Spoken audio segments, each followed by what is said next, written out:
Hello दोस्तों, inspirational book summary YouTube channel में आपका फिर से स्वागत है। आज हम the science of getting rich book के बारे में बात करने जा रहे हैं। शुरू करने से पहले वीडियो को लाइक और चैनल को ऐसे ही लाइफ चेंजिंग बुक समरी सुनने के लिए सब्सक्राइब कर लीजिएगा। तो चलिए शुरू करते हैं। इस समरी को सुनकर आप जानेंगे कि रिच बनना एक साइंस है और इसके कुछ प्रिंसिपल्स होते हैं। इन प्रिंसिपल्स को जानकर आप अमीर बनने की कोशिश कर सकते हैं। इस किताब में 16 चैप्टर हैं जिनकी समरी इस प्रकार से है। Chapter 1, right to be rich. लेखक कहता है कि सबको अमीर होने का अधिकार है और हमें इस बात को अच्छे से अपने दिमाग में बिठा लेना चाहिए। फिर चाहे हम मिडिल क्लास में पैदा हुए हों या फिर पुअर क्लास में, सबको अमीर बनने का अधिकार है। यह सोच दिल से निकाल दें कि केवल कुछ लकी लोग ही अमीर बन सकते हैं। आपकी अमीरी की रास्ता इस सोच से ही शुरू होगा। खुद से बोलें, अमीर बनना मेरा अधिकार है और मैं एक दिन अमीर बनकर रहूंगा। Chapter 2, science of getting rich. अमीर बनना एक कला तो है ही, इसके साथ ही यह साइंस भी है। जिस तरह से फिजिक्स और बायोलॉजी आदि साइंस होती हैं, उसी तरह अमीर बनना भी एक साइंस की तरह ही है। इसमें भी कुछ फॉर्मूलाज और इक्वेशंस होती हैं, जरूरत है कि आप उन्हें समझें। आगे वाले चैप्टर्स में कई सारे ऐसे ही साइकोलॉजिकल सूत्र बताए गए हैं जिनकी मदद से आप भी अपने अंदर अमीर बनने का मानसिक तनाव विकसित कर पाएंगे, जिससे धीरे धीरे आप एक दिन अमीर बन सकते हैं और खुशहाल जिंदगी जी सकते हैं। चैप्टर 3,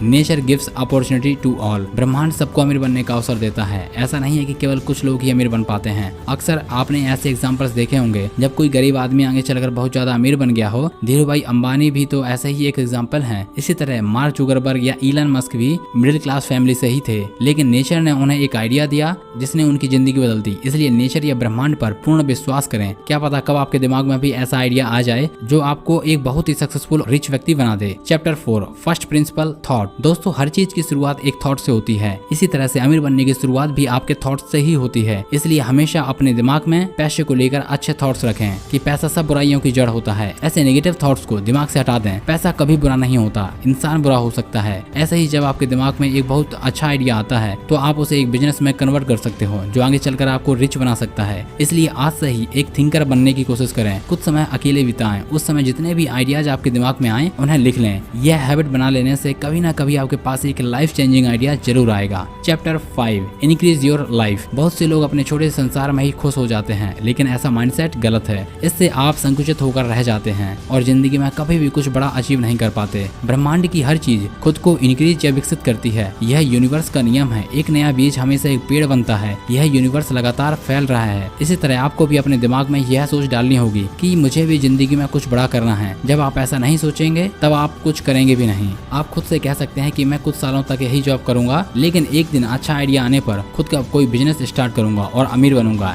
इस सोच से आप सच में एक बड़ी और समृद्ध जिंदगी जी पाएंगे। Chapter number 6, how wealth comes to you. आप अमीर तब बनते हो जब आप दूसरों को क्वालिटी प्रोडक्ट या सर्विस देते हो। ऐसा प्रोडक्ट जो उनकी लाइफ में ज्यादा वैल्यू ऐड करे, उनकी परेशानियों को खत्म करे। लेकिन बहुत से लोग अक्सर कॉम्पिटिटिव मोड में रहते हैं। इससे वे अपने कस्टमर पर ध्यान नहीं दे पाते। बहुत ज्यादा कंपटीशन की भावना रखने से आपका बिजनेस डूब भी सकता है। इससे अच्छा है कि आप उन्हें रिवल्स की अपेक्षा अपने कस्टमर पर ध्यान दें, उन्हें ज्यादा वैल्यू दें। अगर आपके कस्टमर्स खुश होंगे तो वो 4 नए लोगों को भी आपके प्रोडक्ट के बारे में बताएंगे। शायद आपने देखा होगा कि मैकडी में अगर आपसे कोई चीज गिर जाती है तो भी वे वही चीज आपको फ्री में दोबारा दे देते हैं। इस तरह के व्यवहार से ही मैकडी बहुत ज्यादा पैसा कमाता है, क्योंकि वह कस्टमर्स का दिल जीत लेता है और उन्हें संतुष्ट रखता है। Chapter 7, express gratitude. बहुत सारे लोग ऊपर वाले को कोसते रहते हैं कि तुमने मुझे यह नहीं दिया, वह नहीं दिया। इस माइंडसेट की वजह से भी वे हमेशा गरीब बने रहते हैं, क्योंकि इससे उनके अंदर नेगेटिविटी भर जाती है। नेगेटिव ब्रेन कभी भी मनी जैसी पॉजिटिव चीजों को नहीं पा सकता। यही साइकोलॉजी का नियम है। इसलिए लेखक कहता है कि ग्रेटिट्यूड की भावना हमें अमीरी की तरफ ले जाती है, क्योंकि यह यूनिवर्स यह हमें ऑक्सीजन देता है, सनलाइट देता है, पानी देता है, फल फूल सब्जियां सब देता है। फिर भी इंसान ब्रह्मांड के प्रति धन्यवाद की भावना नहीं रखता है। यह उसका केवल सेल्फिश नेचर है। इसी वजह से अमीरी हमारी तरफ आकर्षित नहीं हो सकती। इसलिए हमेशा ऊपर वाले का धन्यवाद करें और उससे कहें कि आपने मुझे जो भी दिया है इसके लिए आपका बहुत बहुत शुक्रिया। जब भी भोजन शुरू करें तो हमेशा ऊपर वाले का धन्यवाद करें कि उसने आपको यह भोजन दिया। बहुत से लोग तो पानी पीकर ही फुटपाथ पर सोने को मजबूर हैं। इस प्रकार आप बहुत ही पॉजिटिव सोच वाले व्यक्ति हो जाएंगे। इससे यूनिवर्स आपको और भी ज्यादा देने लगेगा। Chapter 8, believe in yourself. कभी भी खुद पर डाउट ना करें, खुद पर पूरा विश्वास रखें। जब भी कोई बिजनेस शुरू करें तो खुद से कहें कि मेरा यह बिजनेस धीरे धीरे सफल जरूर होगा। मुझे खुद पर और ऊपर वाले पर पूरा विश्वास है। अगर शुरू में बिजनेस अच्छा ना भी चले तो भी हतोत्साहित ना हो जाएं, बल्कि आप यह देखें कि ऐसी क्या चीज है जिससे आपका बिजनेस आगे नहीं बढ़ पा रहा है। उस गलती में सुधार लाएं। किसी मास्टरमाइंड ग्रुप को ज्वाइन ज्वाइन कर लें, उनसे सलाह मशवरा लेते रहें और इस तरह से आपका बिजनेस जरूर आगे बढ़ेगा। चैप्टर 9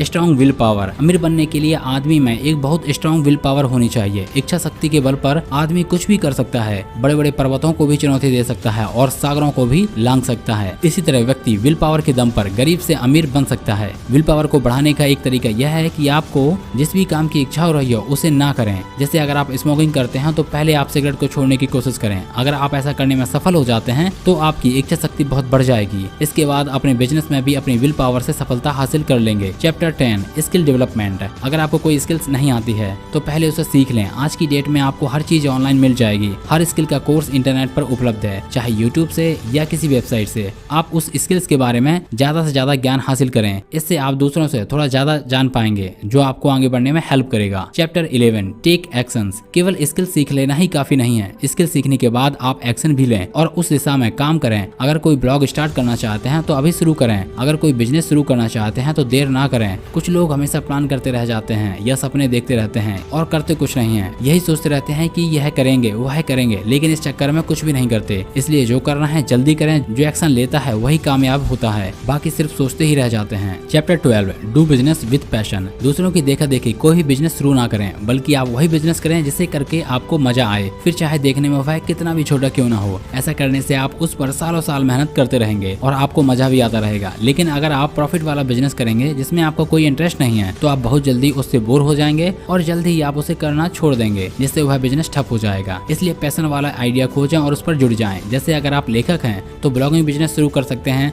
अगर आप पेंटिंग का शौक है तो डिजाइन आदि में जा सकते हैं। इस तरह से सबसे पहले आप अपना पैशन ढूंढें, फिर उसी पर बेस्ड अपना बिजनेस करें। Chapter 13 collaborate. कई बार हम हर चीज को अकेले ही करना चाहते हैं, लेकिन यह गलत सोच है। हम सोचते हैं कि सारा काम अकेले करेंगे तो लोग हमारी बहुत तारीफ करेंगे, लेकिन इस चक्कर में हम कोल्हू की बेल बन जाते हैं, इंसान नहीं रह पाते। इसलिए इस सोच से बाहर निकलें। बिजनेस कभी भी अकेला आदमी नहीं कर सकता। समय समय पर हमें दूसरों की एक्सपर्टीज की हेल्प लेनी ही पड़ती है, इसलिए इससे ना घबराएं। जितने भी बड़े बड़े बिजनेस आपको दिखते हैं उनमें भी हजारों लोग काम करते हैं। अगर आपका बिजनेस ठीक से नहीं चल रहा है तो भी आप किसी एक्सपर्ट की हेल्प ले लीजिए जो उस शॉर्ट कमिंग को ठीक कर देगा और इससे आप सफल होंगे। Chapter 14 scale up. बहुत सारे लोगों के पास पहले से ही बिजनेस होते हैं, लेकिन वे उसे स्केल अप करना नहीं जानते। हो सकता है या तो उन्हें इनका ज्ञान ही नहीं है या वे ऐसा करने से डरते हैं। इसलिए इस सोच को भी बदलना होगा। जैसे कोई भेलपुरी वाला चाहे तो वह मॉल्स के रेस्टोरेंट में कॉन्टैक्ट करके अपनी भेलपुरी वहाँ भी सेल कर सकता है और इस तरह से वह अमीर बन जाएगा। ऐसे ही दोस्तों, आप जो भी बिजनेस कर रहे हैं उसका भी स्केल अप यानी बढ़ाने की सोचें। पहले अपने देश के ही डिफरेंट सिटीज में उसे बढ़ाएं, बाद में आप उसे वर्ल्ड के देशों में भी ले जा सकते हैं। यह भी बड़ी सफलता पाने और अमीर बनने का रहस्य है। Chapter 15 praise. बहुत सी कंपनीज अपने अच्छे एम्प्लॉयज खो देती हैं। उन्हें समझ नहीं आता कि इतना पैसा देने के बाद भी उनका एम्प्लॉय दूसरी कंपनी में क्यों जाना चाहता है। इसका सबसे बड़ा कारण यही है कि एम्प्लॉयज पैसे से ज्यादा रिस्पेक्ट चाहते हैं और जॉब सेटिस्फैक्शन चाहते हैं। इसलिए हमेशा अपने अच्छे एम्प्लॉयज की रिस्पेक्ट करें, उनकी सैलरी में भी